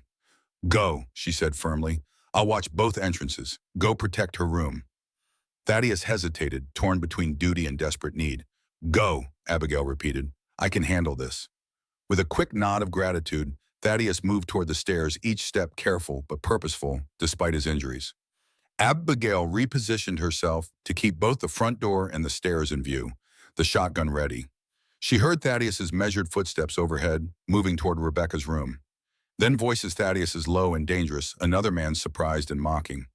Words she couldn't make out, but the tone was clear enough. Outside, Hollister and Tom Blackwood had gone quiet, perhaps waiting for their companion to complete whatever mission he had upstairs. Abigail kept the shotgun trained on the front entrance, her breathing steady despite the fear coursing through her. The silence stretched taut as a bowstring. Then it shattered with the sound of a gunshot from upstairs, followed by a heavy thud. Abigail's heart lurched. "Thaddeus," she called, her voice cracking with sudden terror. No response. "Thaddeus," she called again, louder this time. Still nothing.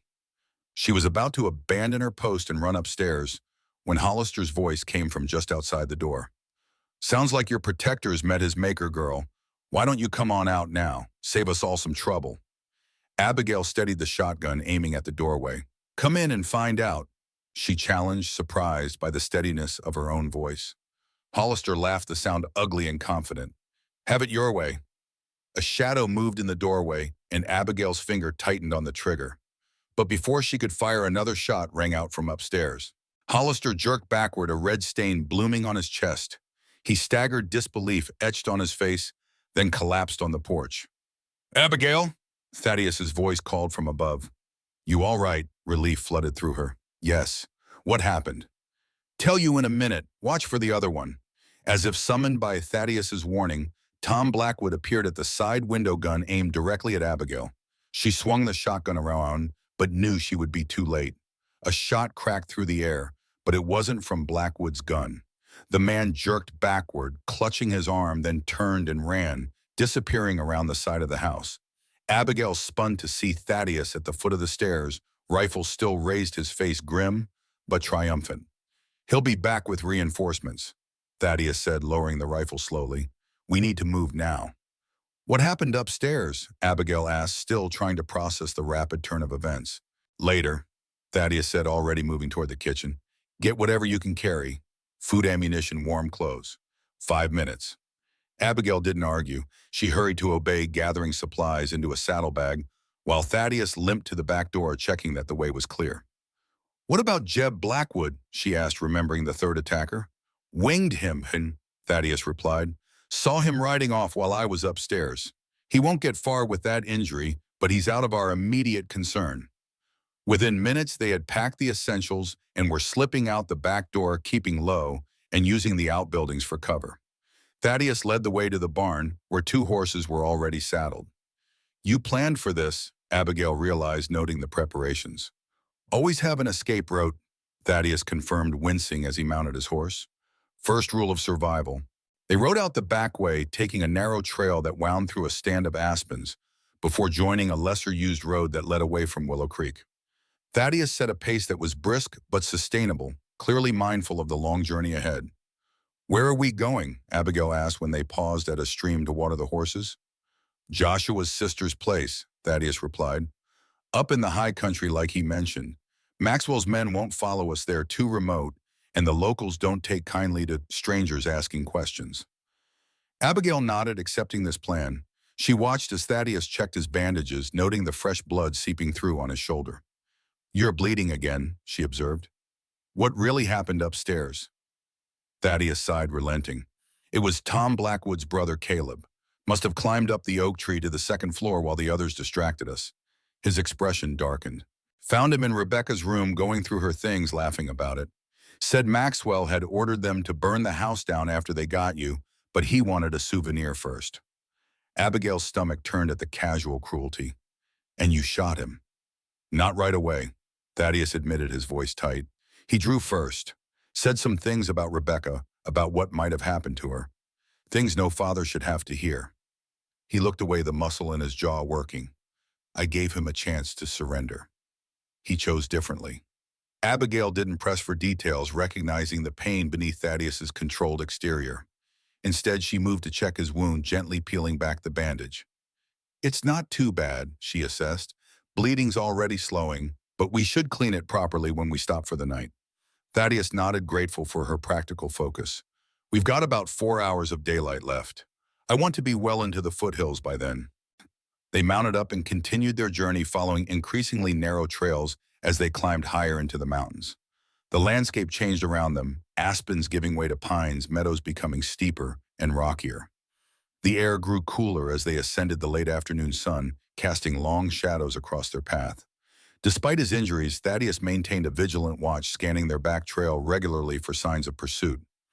Abigail, too, found herself looking over her shoulder, half expecting to see dust rising from galloping hooves, but the trail behind them remained empty. As dusk approached, they reached a sheltered hollow beside a small, swift-running creek. Thaddeus drew his horse to a halt. "We'll rest here for the night," he decided. "Good water, decent cover, and we can see anyone approaching from below." Abigail dismounted, her legs stiff from the long ride. She helped Thaddeus down, noting how he tried to hide his grimace of pain. "Let me take care of the horses," she offered. "You should rest." To her surprise, Thaddeus didn't argue. He settled on a fallen log while Abigail unsaddled the horses and rubbed them down, then tethered them where they could reach both grass and water. By the time she finished, Thaddeus had managed to start a small, nearly smokeless fire using dry twigs and pine needles. "Shouldn't risk a larger fire," he explained as she joined him. "Light carries far in these mountains at night." Abigail nodded, unpacking some of their provisions, jerky hard biscuits, and a canteen of water. Simple fare, but welcome after the day's exertions. They ate in companionable silence, the stress of the gunfight and hasty departure gradually easing in the peaceful mountain setting. As the sky darkened to deep indigo stars appearing like scattered diamonds above the pine trees, Abigail finally asked the question that had been troubling her. "What happens now? We can't hide in the mountains forever." Thaddeus stared into the small fire, its glow reflecting in his gray eyes. "No," he agreed, "we can't." He looked up at her. "You're the key, Abigail. Your testimony about Alexander Reed's murder is what we need to bring Maxwell down." "But who would believe me over the mayor?" Abigail asked, doubt creeping into her voice. "I'm just a servant girl. He's a respected official." "Not to the federal authorities," Thaddeus countered. "They've been watching Maxwell for years, suspecting his involvement in the smuggling operation. They just lacked concrete evidence. Alexander Reed was their agent.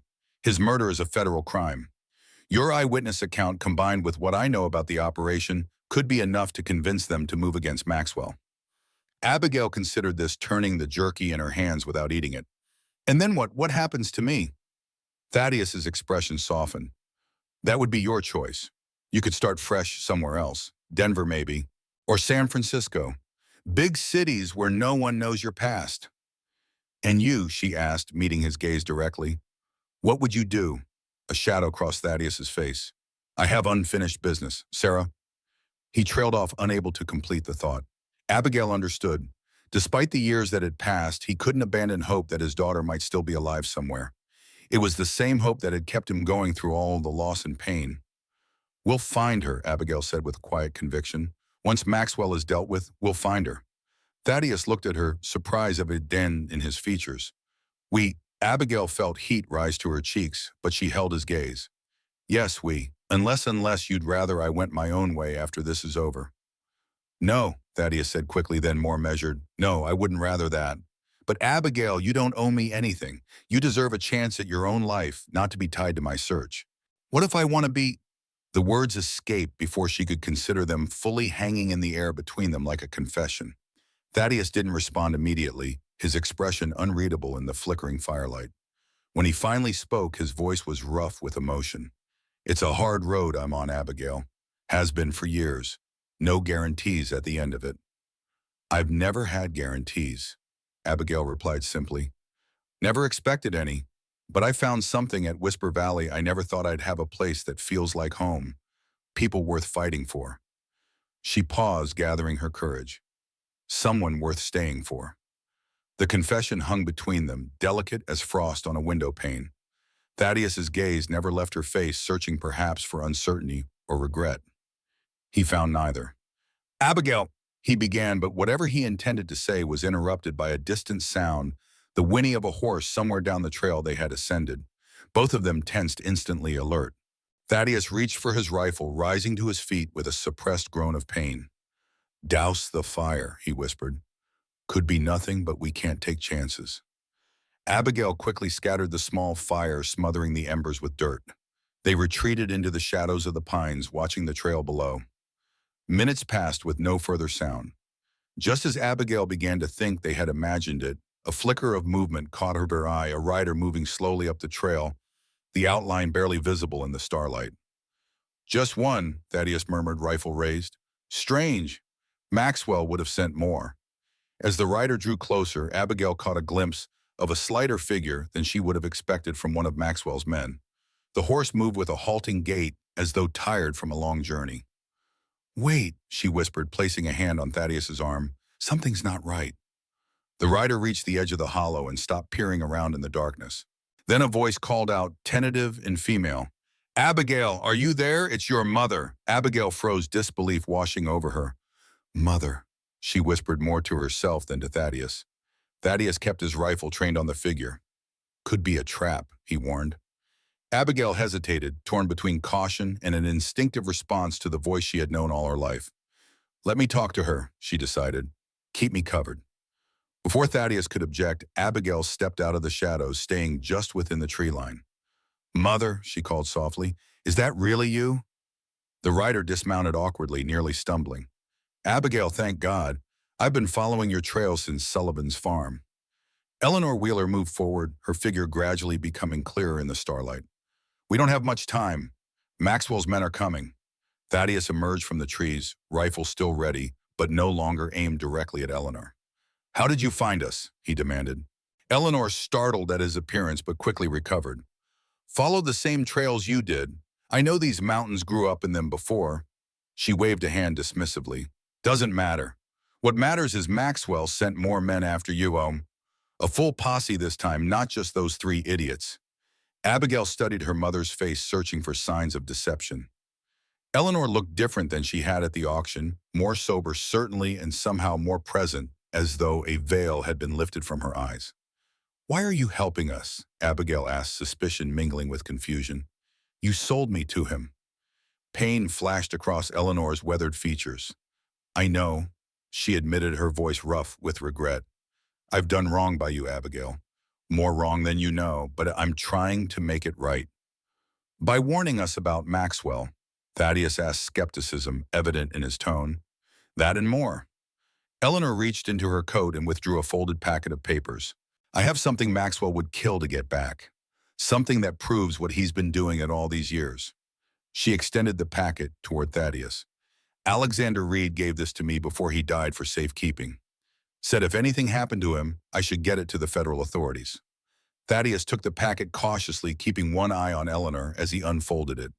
Inside were documents shipping manifest payment records, names and dates, carefully recorded in a neat hand. This is Reed's investigation, Thaddeus said, recognition dawning, his evidence against Maxwell's smuggling operation. Yes, Eleanor confirmed. He trusted me because I was helping him, had been for months feeding him information about shipments meetings. Abigail stared at her mother in disbelief.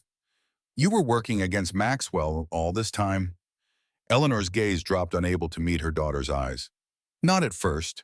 At first, I was just another of his associates. Did what he asked, looked the other way, took his money and his whiskey. Her voice hardened with self-loathing. Then I saw what it was doing to you living under his shadow.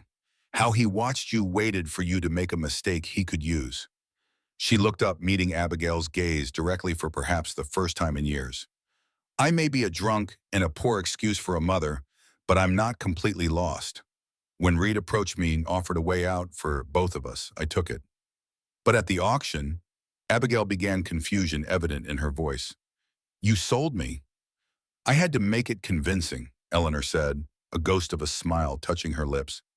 Maxwell was watching, always watching. I knew Sullivan here was looking for a way to bring Maxwell down. Knew he'd been sheriff in Thornwood before. She glanced at Thaddeus. Before what happened to your family. Figured he'd keep you safe while I got the evidence together. Thaddeus's expression was guarded, but Abigail could see he was reassessing Eleanor Wheeler, weighing her story against his own knowledge of events. Why come forward now, he asked. Why not just take the evidence to the authorities yourself? Because Maxwell's figured it out, Eleanor replied grimly. Someone must have talked. He came to my place last night asking questions about Reed, about the missing documents. When I denied knowing anything, she touched her cheek, and Abigail noticed for the first time the dark bruise forming there. Let's just say he made his disbelief clear. Abigail felt a surge of protective anger, surprising in its intensity after years of emotional distance from her mother. He hit you. That was just the beginning, what he threatened, Eleanor said matter-of-factly. I managed to slip away while he was occupied elsewhere. Figured he'd come after you two next, try to tie up all his loose ends at once. Thaddeus was still examining the documents, his expression gradually shifting from skepticism to cautious belief. This could be enough, he murmured. With Abigail's testimony about Reed's murder and these records, he looked up at Eleanor. We need to get these to the federal marshal in Silverdale. He can send for reinforcements, move against Maxwell officially. Eleanor nodded. That's what I thought. It's another day's ride from here, but if we travel through the night, Abigail interrupted. You're coming with us. Something vulnerable flickered in Eleanor's eyes. Hope, perhaps, or fear of rejection. If you'll have me, she said quietly. I've run out of second chances in Willow Creek. And I thought maybe, she trailed off, unable to voice the tentative hope of reconciliation.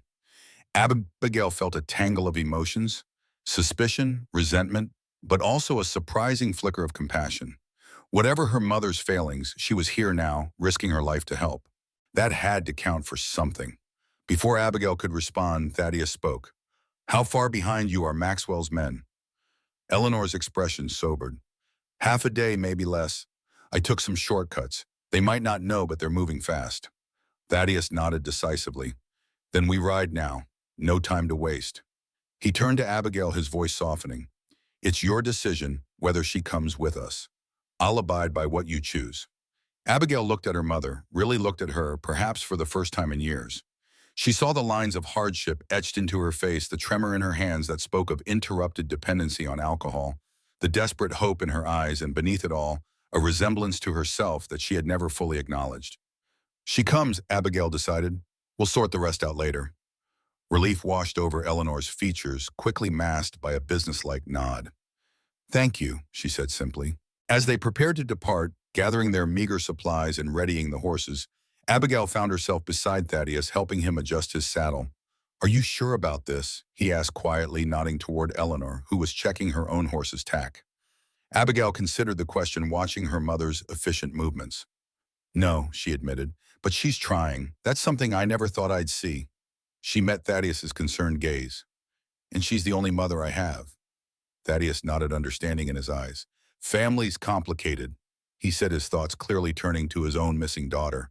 "But it's worth fighting for when there's something worth saving." Abigail thought of Rebecca's locked room, of Thaddeus's unwavering hope, despite the years of searching, of her own newfound determination to build something lasting from the ruins of her past. Perhaps this unlikely trio, a broken lawman, a servant girl with a deadly secret, and a mother seeking redemption, was a kind of family too. Mismatched and damaged, but facing forward together. "Yes," she agreed, squeezing Thaddeus's hand briefly. "It is." With that, they mounted their horses and set off into the night, the mountain trail winding before them like a promise, or perhaps a prayer, of safe passage to whatever lay ahead. The mountain trail twisted like a silver ribbon under the cold light of the moon. Abigail rode between Thaddeus and her mother, their small party moving at a steady pace despite the challenging terrain. Occasionally, Eleanor would point out a narrower path or shortcut, her knowledge of the mountains proving invaluable as they pushed forward through the night. Abigail kept glancing at her mother, still struggling to reconcile this clear-eyed, purposeful woman with the alcohol-soaked figure who had sold her at auction. Eleanor caught one of these looks and offered a small, tentative smile. "You're wondering if you can trust me," she said quietly, drawing her horse alongside Abigail's. "I don't blame you." Abigail didn't deny it. "It's a lot to take in." Eleanor nodded, her gaze returning to the trail ahead.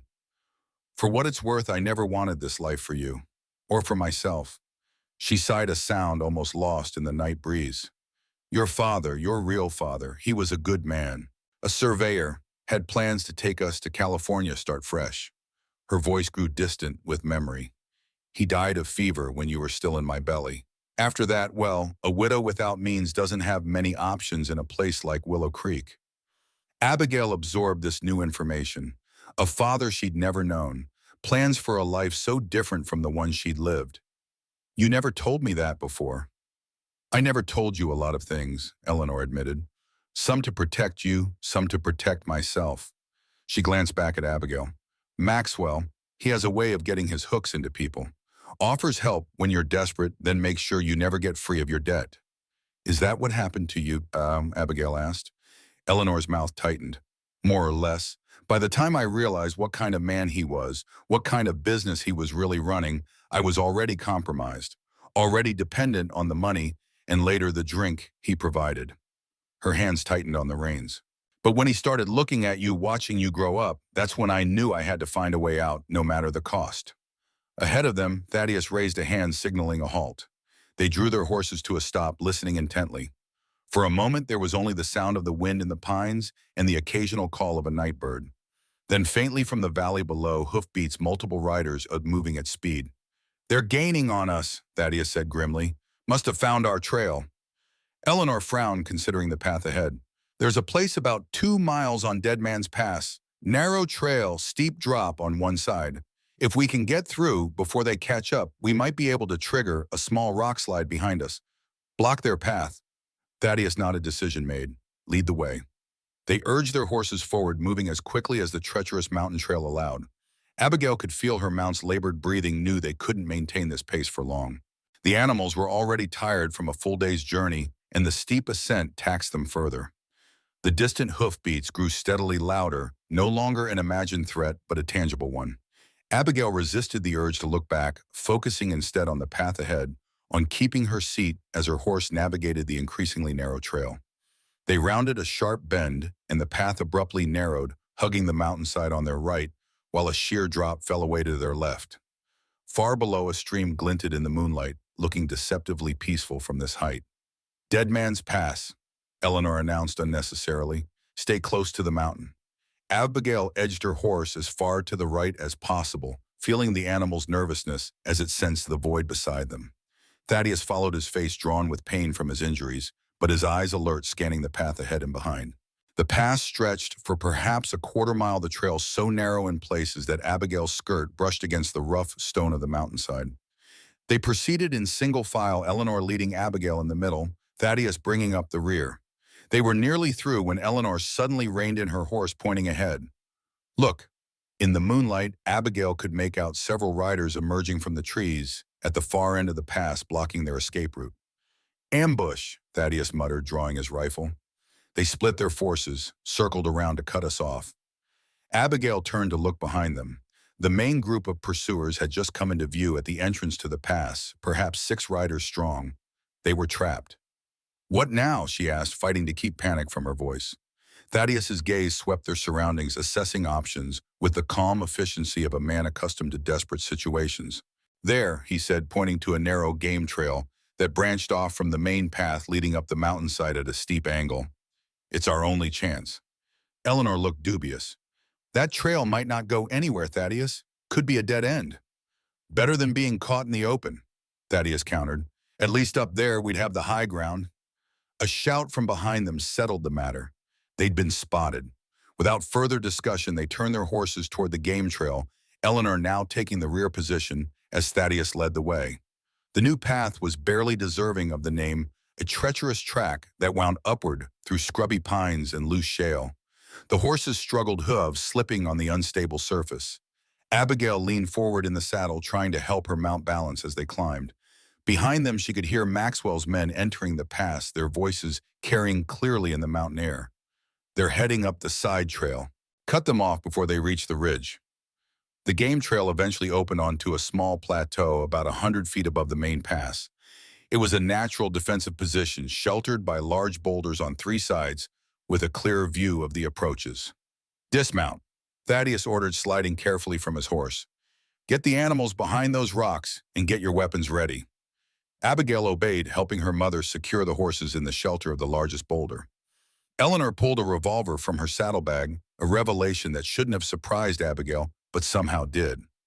Maxwell gave it to me years ago, Eleanor explained, seeing Abigail's expression. Said a woman living alone should know how to protect herself. Ironic, considering the greatest danger I ever faced was from him. They took positions behind the boulders, Abigail with her revolver, Eleanor with hers, and Thaddeus with the rifle. Below, Maxwell's men had divided, 3 continuing along the main path to block any potential escape route, the rest beginning the ascent of the game trail. 5 coming up, Thaddeus assessed, checking his ammunition. 3 covering the path. Better odds than I expected. Maxwell will be with them, Eleanor said grimly. He wouldn't trust anyone else to finish this job. As if confirming her words, a familiar voice called up from below. Sullivan, Wheeler, you're surrounded. Throw down your weapons and surrender peacefully. Abigail felt a chill at the sound of Mayor Maxwell's voice, cultured and reasonable as ever, as though he were presiding over a town meeting rather than a manhunt. Thaddeus didn't respond to the call, instead turning to Abigail and Eleanor. When they come up that trail, they'll be exposed for about 20 yards before they reach cover. That's our advantage. Make every shot count. Abigail nodded, positioning herself behind a smaller boulder that offered a clear view of the approaching trail. Her heart hammered in her chest, but her hands were steady as she checked her revolver one last time. Remember your breathing, Thaddeus advised softly, just like we practiced. The first of Maxwell's men appeared on the trail below, moving cautiously, rifle at the ready. Abigail recognized him, Wilson, one of the deputies who had always leered at her in town. He paused, scanning the plateau, then signaled to someone behind him. Thaddeus sighted along his rifle, waiting. Abigail held her breath, knowing what was coming, but still unprepared for the sharp crack of the shot when it came. Wilson jerked backward, clutching his shoulder, and tumbled from the narrow trail. His scream echoed briefly, then silence. One down, Thaddeus said dispassionately, already shifting his aim. The response was immediate, a volley of gunfire from below, bullets were ricocheting off the boulders around them. Abigail ducked instinctively, feeling stone chips sting her cheek. Stay down, Thaddeus ordered, firing again into the murk below. They're firing blind. Wait for clear targets. For several minutes, the exchange continued, sporadic fire from above, met with increasingly frustrated volleys from below. Abigail fired twice when she spotted movement, unsure if she hit anything in the poor light. Eleanor, to her surprise, proved to be a capable shot, her revolver barking with disciplined precision. Then the firing from below suddenly ceased. An eerie silence fell, broken only by the soft moaning of the wind through the pines. What are they doing? Abigail whispered, peering cautiously around her boulder. Thaddeus's expression was grim. Regrouping. Probably realize a frontal assault is suicide. They'll try something else. Like what? Eleanor asked, reloading her revolver with practiced motions. Before Thaddeus could answer, a new sound reached them, the crack of branches breaking the rustle of movement, but not from the trail below. From the slopes above and to their right. They're circling around, Thaddeus realized, using the forest cover to get above us. Abigail felt a spike of fear. Their defensive position, so strong against an assault from below, would be useless if attackers came from above. We need to move, she said urgently. Find new cover. Thaddeus shook his head. No time. They're already in position. He nodded toward a flicker of movement among the trees above them, and Maxwell's men still control the only way down. Then we're trapped, Eleanor said, her voice flat with resignation. Not yet, Thaddeus countered. Abigail, get to the horses. Be ready to move when I give the signal. What are you going to do? Abigail asked, alarmed by the determined set of his jaw. Create a diversion, he said simply. When I do, you and your mother ride fast as you can, straight through the pass. Don't stop for anything. No, Abigail objected immediately. We're not leaving you behind. Thaddeus's expression softened briefly. Someone has to hold them off. Give you a chance to get through. Those documents have to reach Silverdale. It's bigger than any of us now. He's right, Abigail, Eleanor said quietly. The evidence is what matters. Without it, Maxwell walks free, no matter what happens to us. Abigail looked between them, frustration and fear warring within her. There has to be another way. A bullet struck the ground near her feet, sending up a spray of dirt. More shots followed, coming from the trees above them. Now their position was compromised from two directions. Go, Thaddeus urged, already moving to a new position where he could return fire at their attackers above. Now, Abigail? With a last anguished look at Thaddeus, Abigail scrambled toward the horses, staying low to avoid the gunfire. Eleanor was right behind her, both of them ducking and weaving as bullets kicked up dirt around them. They reached the horses, which were snorting and stamping nervously at the noise of gunfire. Abigail untied the reins with shaking hands, her mind racing. She couldn't leave Thaddeus here to die. Not after everything they had been through. Not after what he'd come to mean to her. A decision crystallized in her mind. Change of plans, she told her mother, handing her the reins to two of the horses. You take the documents, get to Silverdale. I'm staying with Thaddeus. Eleanor's eyes widened. Abigail, no. No time to argue. Abigail cut her off. You know these mountains better than either of us. You have the best chance of getting through. She reached into Thaddeus's saddlebag and retrieved the packet of documents, pressing them into her mother's hands. Make this right, Mother, for all of us. Eleanor hesitated, clearly torn. Then with a sharp nod, she secured the documents inside her coat. I won't fail you again, she promised, but how will you escape? Abigail glanced toward Thaddeus, who was providing covering fire, unaware of their change in plans. We'll find a way. We always do. She embraced her mother briefly, fiercely. Go now. Eleanor mounted one horse and secured the reins of the second to her saddle. With a last look at her daughter, she kicked her mount into motion, heading not toward the main trail, but toward a narrow path Abigail hadn't noticed before, another game trail barely visible in the moonlight winding down the mountain in a different direction. Abigail turned back toward Thaddeus, ducking as more bullets ricocheted off the rocks around her. She made her way to his position, keeping low. What are you doing? He demanded when he saw her. You're supposed to be riding out with your mother. Change of plans, Abigail said, settling beside him with her revolver ready. Mother's taking the documents through a different route. She knows these mountains better than we do. Thaddeus looked like he wanted to argue, but a fresh volley of gunfire demanded his attention. He fired back, then turned to Abigail, his expression a mixture of frustration and grudging respect. You're as stubborn as Rebecca ever was, he muttered, echoing his earlier assessment. So you've said, Abigail replied, a hint of a smile touching her lips, despite the gravity of their situation. Now what's the new plan? Thaddeus surveyed their increasingly precarious position. Maxwell's men were closing in from above.